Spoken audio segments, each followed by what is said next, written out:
সেই লোকদের দেখো যাদের ভাগ্য তোমার চেয়ে খারাপ। সেই সব লোককে দেখো না যারা তোমার চেয়ে বেশি ভাগ্যবান। তা না হলে তোমরা আল্লাহ তাআলাকে স্মরণ করায় অবহেলা করতে পারো, তা না হলে প্রতিপালকের প্রতি অকৃতজ্ঞ হয়ে যেতে পারো। তাহলে নবী বলেছেন তাদেরকে দেখো যাদের ভাগ্য খারাপ। তখন আপনি বলছেন আচ্ছা, এই লোকটার তো কোনো গাড়ি নেই, আমার একটা মারুতি অন্তত আছে। তাকে দেখবেন না যারা সে মার্সিডিজ। ও আমার মার্সিডিজ নেই কেন? ওই লোকের গাড়ি নেই, আমার তো একটা আছে। আপনি আল্লাহকে ধন্যবাদ জানাবেন। যখন মার্সিডিজ গাড়ির মালিকের সাথে নিজেকে তুলনা করবেন, ও আমার কেন মার্সিডিজ গাড়ি দিলেন না? তাদেরকে দেখবেন যাদের ভাগ্য খারাপ। তাহলে আপনি আল্লাহ সুবহানাহু ওয়া তাআলাকে স্মরণ করছেন। আর এটা বৈশিষ্ট্য মানুষের।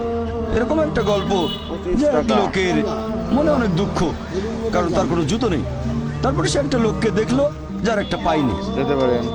লোকটা অভিযোগ করতো আল্লাহর কাছে যে জুতো নেই, আল্লাহর কাছে অভিযোগ করতো আমার কোনো জুতো নেই।